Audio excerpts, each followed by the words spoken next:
श्री शिवाय नमस्तुभ्याम। हर हर महादेव। कैसे हैं आप सब। देखिए आज है 18 अगस्त और आज है सावन का शुक्रवार।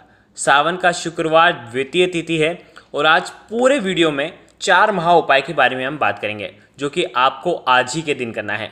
देखो हो सके तो ये चारों उपाय प्रदोष काल के समय करना, क्योंकि आज बहुत ही शुभ योग बन रहे हैं। देखो आज का दिन इसलिए खास है क्योंकि शिव योग बन रहा है और साथ ही साथ सिद्धि योग भी बन रहा है। और आज जो भी उपाय हम करेंगे वो हमारे शुक्र ग्रह को मजबूत करेगा विशेषकर। तो सबसे एक महा उपाय है जो कि आपको हथेली पर एक बेलपत्र रखना है और आपकी सारी इच्छाएं जो हैं वो परिपूर्ण हो जाएगी।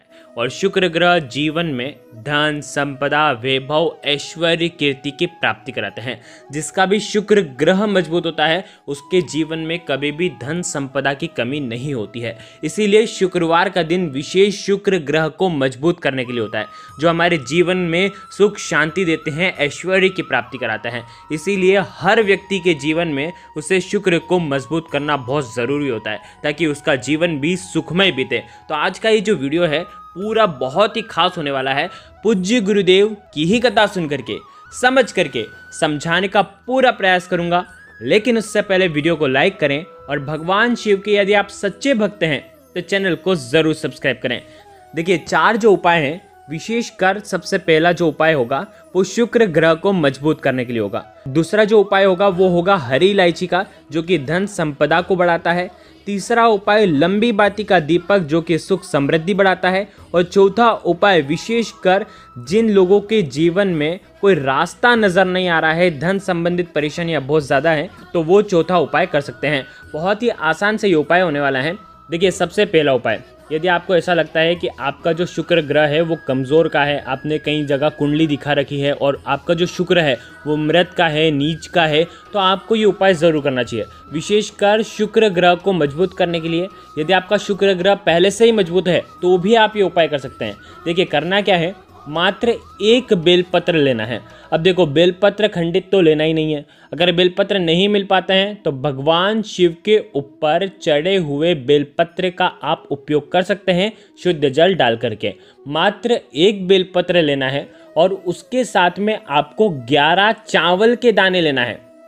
आगे आपको बात समझ में, चावल के दाने खंडित नहीं होने चाहिए, ठीक है। और साथ में तांबे के पात्र के अंदर जल लेना है। मात्र ये 3 चीज लेना है, बेलपत्र, तांबे के पात्र के अंदर जल और 11 चावल के दाने। ये ले जाना है आपको भगवान शिव के मंदिर में। अब ये जो उपाय है विशेषकर पूज्य गुरुदेव के अनुसार प्रदोष काल के समय ही आपको करना है। अब प्रदोष काल सूर्यास्त से पहले शुरू हो जाता है और सूर्यास्त के बाद तक रहता है, यानी कि ये 1.5 घंटे का जो समय है, इस समय में अगर आप ये उपाय करते हैं तो सर्वोत्तम होता है। क्या करना है, भगवान शिव के मंदिर में आपको जाना है। अब जो तांबे का पात्र है जिसके अंदर जल है उसके अंदर आपको 11 चावल के दाने डालना है और ये चावल के दाने खंडित नहीं होना चाहिए, ठीक है। 11 चावल के दाने आपको जल के पात्र के अंदर भगवान शिव के सामने ही डालना है। आप एक एक बात को बिल्कुल ध्यान से समझना, भगवान शिव के सामने ही आपको डालना है और बोलना है ईदम अक्षतम ओम नमः शिवाय।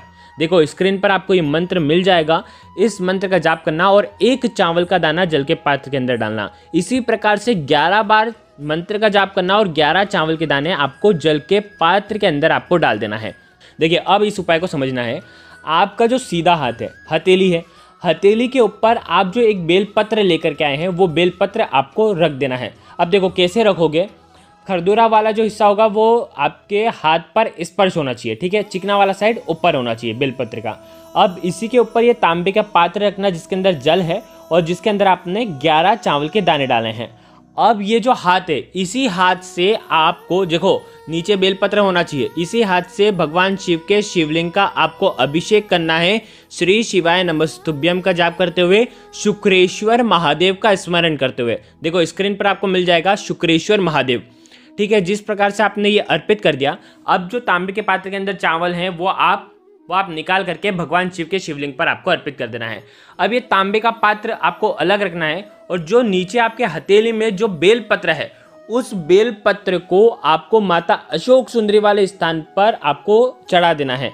कैसे चढ़ाएंगे, चिकना वाला जो हिस्सा होगा वो माता अशोक सुंदरी वाले स्थान पर स्पर्श होना चाहिए और जो डंडी का हिस्सा होगा वो जलाधारी की तरफ होना चाहिए। आगे आपको बात समझ में, हाथ में रखा था तो खरदूरा वाला हिस्सा आपके हाथ पर स्पर्श हो रहा था, लेकिन आपने माता अशोक सुंदरी वाले स्थान पर रखा है तो चिकना वाला जो बेलपत्र का जो हिस्सा है वो स्पर्श होना चाहिए। तो इस प्रकार से ये उपाय करना माता अशोक सुंदरी वाले स्थान पर धन संपदा की कामना करते हुए ये सुंदर सा पहला उपाय आपको करना है जो कि आपके शुक्र ग्रह को मजबूत करता है। तो ये हो गया पहला उपाय, बहुत ही आसान सा उपाय है धन संबंधित परेशानियों को दूर करने के लिए। अब दूसरा उपाय, आपको क्या करना है, मात्र एक हरी इलायची लेना है और एक स्टील के पात्र के अंदर 2 चम्मच कच्चा दूध डालना और शुद्ध जल मिला देना, और साथ में आपको तांबे के पात्र के अंदर जल लेना है। ठीक है, ये तीनों चीज़ लेकर के भगवान शिव के मंदिर में, देखिए शुक्रवार का दिन होता है देवी को समर्पित, और हरी इलायची जो है माता लक्ष्मी को बहुत प्रिय है और हरी इलायची धन को खींचने का काम करती है। तो आपको क्या करना है, ये एक हरी इलायची, आपको साबुत हरी इलायची ये आपको भगवान शिव के शिवलिंग पर आपको अर्पित कर देना है। आप जैसे ही अर्पित करेंगे उसके बाद इसी हरी इलायची के ऊपर 1 लोटा कच्चा दूध जो आप लेकर के आए हैं, कच्चा दूध और जल, ध्यान रखना 2 चम्मच कच्चा दूध मिलाना चाहिए, उसके ऊपर पूरा जल भर देना चाहिए और वो आपको हरी इलायची के ऊपर अर्पित कर देना है श्री शिवाय नमस्तुभ्यम का जाप करते हुए। जैसे ही हरी इलायची के ऊपर कच्चा दूध अर्पित होता है और कच्चा दूध भगवान शिव के शिवलिंग पर स्पर्श होता है, वैसे ही आपके जीवन की धन संबंधित परेशानियां दूर होना शुरू हो जाती है। तो ये भी शुभ तिथि पर अगर आप करते हैं तो सर्वोत्तम होता है। अंत में 1 लोटा जल भगवान शिव के शिवलिंग पर आपको अर्पित कर देना है। ध्यान रखना हरी इलायची आपके जीवन में धन संपदा ही बढ़ाती है यदि आप भगवान शिव के शिवलिंग पर अर्पित करते हैं। देखिए तीसरा उपाय आपको करना है, आपको क्या करना है, एक दीपक तैयार करना है। दीपक आप आटे का भी ले सकते हैं या तो आप माटी का दीपक भी ले सकते हैं। लंबी बाती का प्रयोग करना है, लाल रंग की बाती आपको उसके अंदर लगाना है, शुद्ध घी उसके अंदर भरना है और ये दीपक, लंबी बाती का ये दीपक आपको बेलपत्र के पेड़ के नीचे आपको अर्पित करके आ जाना है। मुख जो होगा वो उत्तर दिशा की तरफ होना चाहिए। इस प्रकार से ये दीपक लगाने से घर के क्लेश दूर होते हैं, सुख समृद्धि बढ़ती है, वैभव बढ़ता है। तो इस प्रकार से ये तीसरा उपाय आप कर सकते हैं। अब चौथा उपाय, देखिए चौथा उपाय है धन संपदा की कामना करते हुए आप ये उपाय कर सकते हैं। मात्र 1 कमल गट्टा लेना है। देखिए कमल गट्टा यदि आपके पास नहीं है तो पूजन सामग्री वाली दुकान पर आसानी से मिल जाता है। कमल गट्टा आपको 1 रुपये या 2 रुपये में आपको कमल गट्टा मिल जाएगा। मात्र 1 कमल गट्टा आपको लेना है।